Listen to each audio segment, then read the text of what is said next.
बच्चों, कैसे हैं आप सब? आशा करते हैं आप बहुत अच्छे होंगे, स्वस्थ होंगे और अपनी अपनी पढ़ाई में व्यस्त होंगे। तो चलिए बच्चों, हम आज का अपना पाठ शुरू करते हैं। आज का हमारा पाठ है ताजमहल की सैर। आज हम ताजमहल के बारे में पढ़ेंगे। चलिए पढ़ते हैं। आगे है पाठ की बात। माँ, हम कहाँ जा रहे हैं? बेटा, हम ताजमहल देखने आगरा जा रहे हैं। यह एक सुंदर इमारत है और विश्व के 7 अजूबों में से एक है। अरे वाह, फिर तो बहुत मज़ा आएगा। हाँ बेटा, मैं भी बहुत खुश हूँ। बहुत दिनों से कहीं घूमने जाने का मन था। हाँ माँ, मेरा भी। देखो, समझो और करो। क्या आप कभी अपने सहपाठियों के साथ पिकनिक मनाने अथवा किसी स्कूल के टूर पर गए हैं? यदि हाँ, तो निम्न प्रश्नों के उत्तर दें।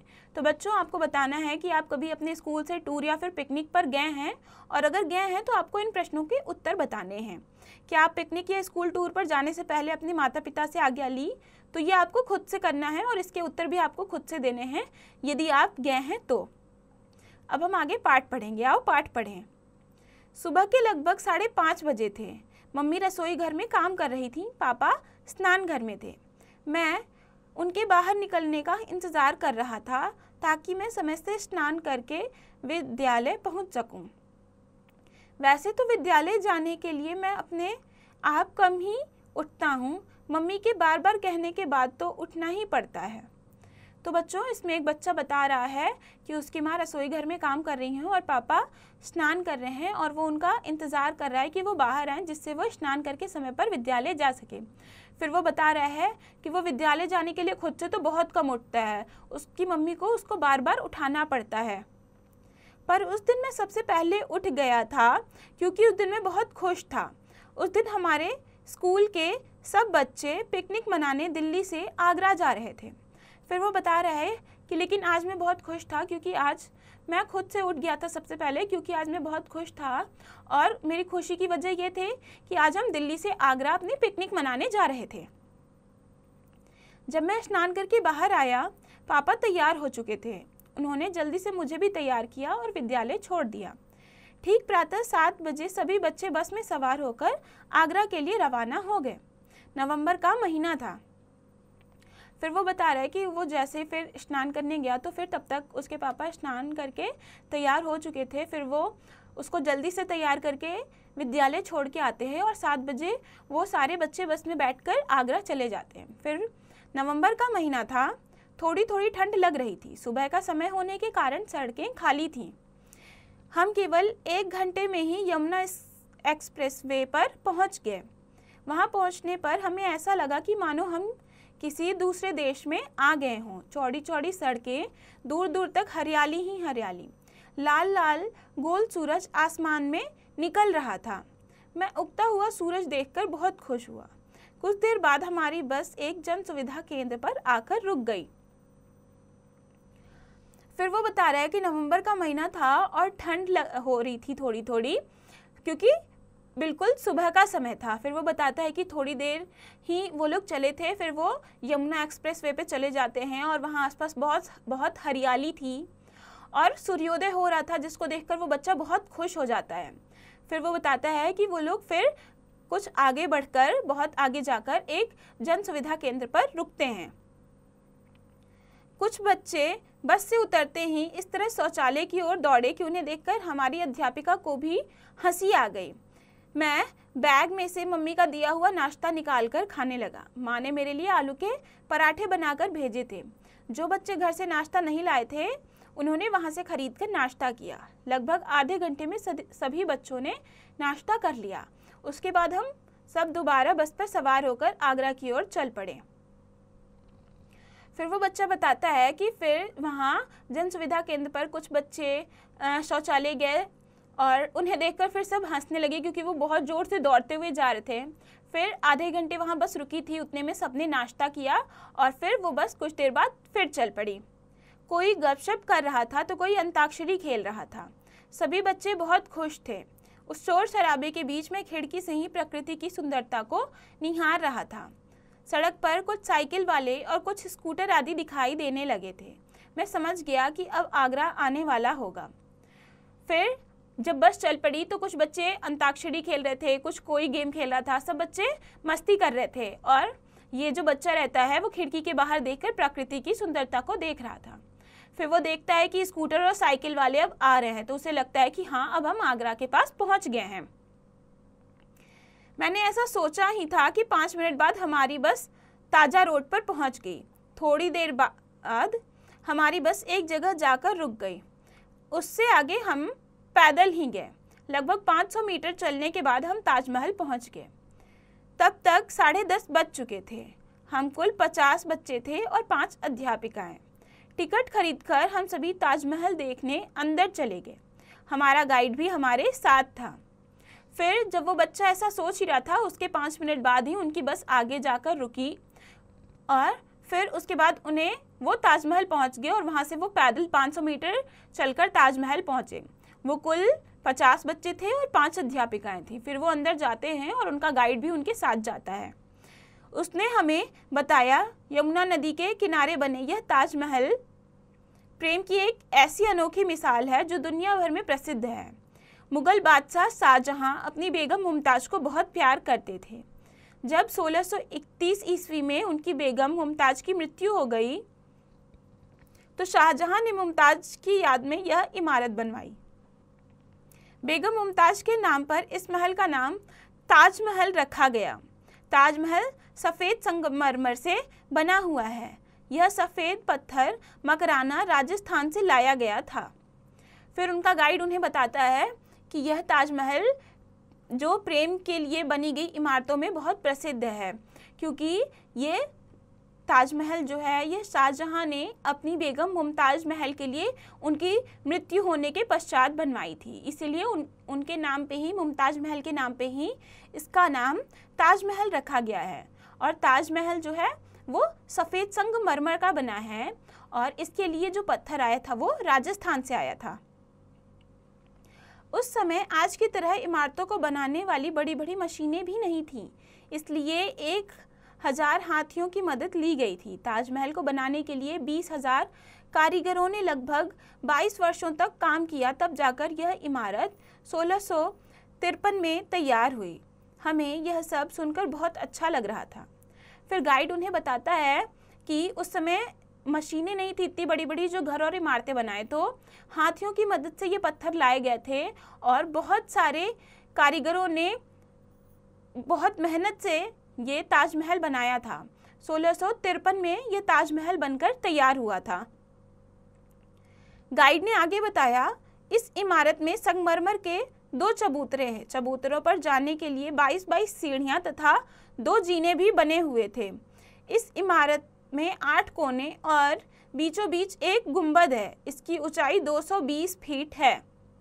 फिर गाइड उन्हें बताता है कि इसमें अंदर संगमरमर के 2 चबूतरे बने हैं जिस पे चढ़ने के लिए सीढ़ियाँ भी बनी हुई हैं और इसमें 8 कोने हैं और बीच में एक गुंबद बना हुआ है। हम उस विशाल इमारत में अंदर चले गए। गाइड ने फिर बताना शुरू किया, इसी इमारत में बेगम मुमताज़ का मकबरा है। जब शाहजहां की मृत्यु हुई तो उनके बेटे औरंगजेब ने मुमताज़ के मकबरे के साथ शाहजहां का मकबरा भी बनवा दिया। इस भवन में अब शाहजहां और मुमताज़ दोनों के मकबरे हैं। फिर वो लोग अंदर जाते हैं तो उनका गाइड बताता है कि पहले यहाँ मुमताज़ का मकबरा था, फिर शाहजहां की मृत्यु के बाद उनके बेटे ने शाहजहां का भी मकबरा मुमताज़ के मकबरे के पास ही बनवा दिया। तो अब वहाँ पे शाहजहां और मुमताज़ दोनों का मकबरा बना हुआ है। प्रत्येक वर्ष देश विदेश से बहुत से सैलानी ताजमहल को देखने के लिए भारत आते हैं। ताजमहल संसार के 7 अजूबों में से एक है, क्योंकि इसे बनाने में जिस तकनीक का प्रयोग किया गया वह सैकड़ों वर्षों के बाद आज भी रहस्य बनी हुई है। थोड़ी देर बाद हम सब इमारत के बाहर आए। फिर गाइड ने उन्हें बताया कि ताजमहल को देखने के लिए प्रत्येक वर्ष बहुत सारे सैलानी यानी कि बहुत से लोग भारत में आते हैं और जो ताजमहल है वो विश्व के 7 अजूबों में से एक है, क्योंकि इसमें जो कारीगरी की गई है वो आज भी रहस्य का विषय है। फिर थोड़ी देर बाद वो वापस बाहर आ जाते हैं बच्चे। बाहर निकलकर गाइड ने हमें बताया कि ताजमहल की इमारत पर पूर्णिमा के चांद की चांदनी पड़ती है तो इसके पत्थरों पर पारसी लिपि में कुछ शब्द उभर कर दिखाई देने लगते हैं। इतना सुनने के बाद मैंने गाइड से पूछा, जो इमारत के चारों ओर ऊंची ऊंची मीनारें हैं, यदि ये टूटकर उसके ऊपर गिर गईं तो क्या इमारत को नुकसान नहीं होगा? गाइड ने उत्तर देते हुए बताया, ये मीनारें कुछ इस प्रकार बनाई गई हैं कि टूटने पर वे इमारत के दूसरी ओर गिरेंगी। फिर मुझे कुछ पत्थर पीले से नजर आए। मैंने उनकी ओर इशारा करते पूछा, यह पत्थर पीले रंग के क्यों नजर आ रहे हैं? क्या सूरज की धूप की वजह से? तो फिर गाइड उन्हें आगे बताता है, जब वो बाहर निकलते हैं, कि ताजमहल जो है वो पूर्णिमा के दिन चांद की चांदनी में इस पे पारसी लिपि में लिखे हुए कुछ शब्द दिखाई देते हैं। तो फिर वो बच्चा उनसे पूछता है कि अच्छा, जो ये जो मीनारें बनी हुई हैं इसके बगल बगल, अगर वो गिर जाएंगी तो क्या इमारत को नुकसान नहीं होगा? तो गाइड उसको बताता है कि मीनारें इस प्रकार बनाई गई हैं कि अगर वो गिरेंगी भी तो कुछ दूरी पर ही गिरेंगी। तो फिर उस बच्चे को कुछ पीले पत्थर कुछ पीले पीले दिखाई देते हैं। तो वो उनसे पूछता है कि यह पत्थर पीले क्यों दिखाई दे रहे हैं? क्या सूरज की धूप की वजह से?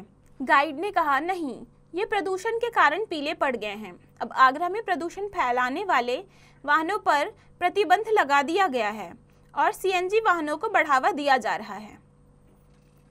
तो फिर गाइड उस बच्चे को बताता है कि नहीं, ये पीले पत्थर धूप के कारण नहीं, प्रदूषण के कारण पीले दिख रहे हैं। और आगरा में अब प्रदूषण फैलाने वाले वाहनों पर भी प्रतिबंध लगा दिया गया है। मतलब कि अब जो वाहन अधिक प्रदूषण फैलाते हैं वो आगरा में नहीं चला सकते हैं, मतलब उनको चलाना नियम विरुद्ध होगा और वहाँ पे अब सीएनजी वाले वाहन ही प्रयोग किए जाएंगे। आगे फिर मेरी ही कक्षा की छात्रा जिज्ञासा ने गाइड अंकल से पूछा, अंकल, ताजमहल को बनाने में लगभग कितना खर्च आया होगा? गाइड ने बताया, ताजमहल 1653 ईस्वी में बनकर तैयार हुआ था। उस समय इसको बनाने में लगभग खर्च आया था 4 करोड़ 84 लाख रुपए। फिर उस जो बच्चा है उसकी क्लास की छात्रा जिज्ञासा पूछती है कि गाइड अंकल, इसको बनाने में कितना खर्च आया होगा? तो वो बताते हैं गाइड की ये 1653 में बना था और उस समय इसको बनाने में 4 करोड़ 84 लाख रुपए खर्च हुए थे। सब बच्चे आश्चर्य से एक दूसरे की ओर देखने लगे। आज तक मैंने केवल चित्रों में ही इसकी सुंदरता को देखा था, लेकिन इतनी भव्य इमारत को मैं पहली बार अपनी आंखों से देखकर तो मैं आश्चर्यचकित ही रह गया। मैं तो यह सोचकर भी हैरान हो रहा था कि शाहजहां ने अपनी बेगम मुमताज की याद में इतना भव्य इमारत बनवा डाली, जो आज दुनिया के 7 अजूबों में से एक है।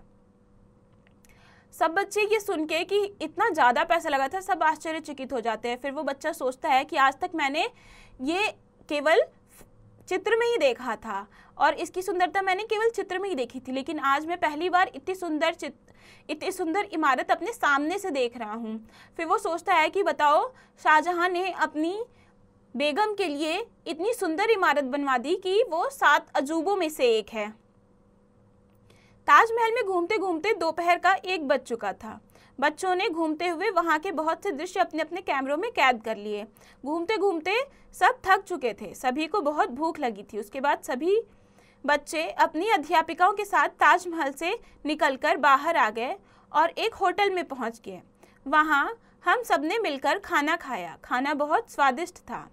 मुझे सबसे स्वादिष्ट लगी पेठे की मिठाई। वैसे भी आगरा का पेठा पूरी दुनिया में प्रसिद्ध है। फिर वो बच्चे घूम रहे थे और घूमते घूमते बहुत सारे बच्चों ने बहुत सारी पिक्चर्स ली। अब उन बच्चों को भूख लगने लगी थी, तो सब थक गए थे, भूख लगी थी। तो फिर वो लोग बाहर आते हैं और वो एक होटल में जाके वहाँ भोजन करते हैं। फिर वो बच्चा बता रहा है कि उसे आगरा की पेठे की मिठाई बहुत स्वादिष्ट लगी और आगरा का पेठा जो है वो प्रसिद्ध है। जब सबने खाना खा लिया तो अध्यापिकाओं ने अपनी अपनी कक्षा के सभी बच्चों को बस में बिठा दिया। लगभग 3 बजे हम सब दिल्ली के लिए रवाना हो गए। थकान के कारण सब बच्चे चुपचाप बैठे थे। मैं भी थक चुका था। मुझे कब नींद आ गई पता ही नहीं चला। जब मेरी आंखें खुली तो शाम के 6 बज रहे थे। हमारी बस विद्यालय में घुस चुकी थी, जहाँ सभी बच्चों के मम्मी पापा अपने अपने बच्चों का इंतजार कर रहे थे। मैं भी अपने मम्मी पापा के साथ घर आ गया। बेहद सुखद रही ताजमहल की यात्रा। फिर वो लोग खा के वापस से बस में बैठते हैं और 3 बजे उनकी बस वहाँ से निकल पड़ती है। और फिर सभी बच्चे थक गए थे तो सब वहाँ पे शांति से बैठे रहते हैं। फिर ये बच्चा कब सो जाता है इसको पता ही नहीं चलता। फिर इसकी नींद खुलती है 6 बजे, जब ये अपने विद्यालय में पहुंच चुके थे, और फिर सब बच्चे अपने मम्मी पापा के पास जाते हैं और उनके साथ अपने अपने घर चले जाते हैं। फिर ये बच्चा बता रहा है कि इसकी ताजमहल की यात्रा बहुत सुखद रही। तो ये बच्चा कौन था बच्चों? ये बच्चा था डॉक्टर पीयूष कुमार शर्मा, जिन्होंने ये लिखा है, अपनी यात्रा का वर्णन किया है। रोचक बात, ताजमहल को बनाने में लगभग 28 प्रकार के पत्थरों का प्रयोग किया गया था। ये पत्थर बगदाद, तिब्बत, रूस, ईरान व अन्य कई देशों से लाए गए थे। तो बच्चों अब हम इस पाठ के अभ्यास को करेंगे। श्रुतलेख है स्नान, एक्सप्रेस वे, प्रकृति, अध्यापिकाएं, संगमरमर, शाहजहां, पूर्णिमा, प्रदूषण, आश्चर्यचकित, स्वादिष्ट। मौखिक, निम्नलिखित प्रश्नों के उत्तर बताइए। क, लेखक खुश क्यों था? तो बताइए बच्चों क्यों खुश था लेखक? लेखक खुश था क्योंकि आज उसके विद्यालय से उसे पिकनिक के लिए ले जाया जा रहा था। ऐसे ही आपको पाठ पढ़ के बाकी प्रश्नों के उत्तर देने हैं। आगे है बहुविकल्पीय प्रश्न। OMR शीट में सही गोले को भरिए। क, ताजमहल बनाने के लिए संगमरमर पत्थर लाया गया था, दिल्ली से, राजस्थान से, हरियाणा से। तो बताइए बच्चों कहाँ से लाया गया था? तो संगमरमर पत्थर राजस्थान से लाया गया था। ये दूसरा विकल्प सही है, तो हम यहाँ OMR शीट में दूसरे गोले को भरेंगे। ऐसे ही आपको बाकी के प्रश्नों में भी सही विकल्प छांटकर OMR शीट को भरना है। आगे हम करेंगे लिखित प्रश्न। पहला प्रश्न है, सही वाक्य पर सही तथा गलत वाक्य पर गलत का चिन्ह लगाइए। क, यह पिकनिक दिल्ली से आगरा जा रहा था। तो ये सही है क्योंकि दिल्ली से आगरा ही बच्चे ताजमहल देखने जा रहे थे। ऐसे ही आपको बाकी के वाक्य पढ़कर सही गलत बताना है। आगे है सही मिलान। यमुना, तो यमुना एक्सप्रेस वे, यहाँ ये मिलान होगा। ऐसे ही आपको बाकी के सही मिलान करने हैं। फिर है तीसरा, कोष्ठक में से सही शब्द चुनकर रिक्त स्थान भरिए। तो बच्चों यहाँ कोष्ठक में से शब्द दिए गए हैं और इससे चुनकर यहाँ रिक्त स्थान भरना है। जैसे पापा ने मुझे छोड़ दिया, बाजार, विद्यालय। तो कहाँ छोड़ दिया पापा ने? पापा ने मुझे विद्यालय छोड़ दिया। तो विद्यालय सही विकल्प है, हमने यहाँ इसे चुनकर लिखा। ऐसे ही आपको बाकी के भी रिक्त स्थानों में से कोष्ठक में से सही विकल्प चुनकर लिखना है। प्रश्न 4 है, निम्नलिखित प्रश्नों के उत्तर दीजिए। क, ताजमहल क्यों प्रसिद्ध है? तो बताइए बच्चों क्यों प्रसिद्ध है? हमने पढ़ा कि ताजमहल प्रेम की एक अनोखी निशानी है, इस कारण ताजमहल प्रसिद्ध है। ऐसे ही आपको पाठ पढ़ के बाकी के प्रश्नों के उत्तर देने हैं। आगे हम करेंगे भाषा की बात। पहला है, जोड़े वाले शब्द युग्म शब्द कहलाते हैं, जैसे बार बार। तो इसी प्रकार के 8 शब्द पाठ में से छांट कर लिखिए। तो बच्चों जो ये युग्म शब्द आए हैं पाठ में, आपको वो छांट कर लिखने हैं। जैसे यहाँ बार बार दिया गया है, ऐसे पाठ में आया है लाल लाल, ऊंचे ऊंचे। तो ऐसे आपको 8 शब्द पाठ में से छांट कर यहाँ लिखने हैं। आगे दूसरा प्रश्न है, निम्नलिखित वाक्यों में प्रयुक्त संज्ञा शब्द छांट कर लिखिए। इसमें से आपको संज्ञा शब्द छांट कर लिखना है। जैसे पहला प्रश्न है, क, मम्मी रसोई घर में काम कर रही थी। तो इसमें संज्ञा शब्द क्या होगा बच्चों? तो इसमें संज्ञा शब्द है रसोई घर, तो यहाँ हम लिखेंगे रसोई घर। ऐसे ही आपको बाकी के भी वाक्यों में से संज्ञा शब्द छांट कर लिखना है। तीसरा प्रश्न है, निम्नलिखित श्रुति सम भिन्नार्थक शब्दों के अर्थ लिखिए।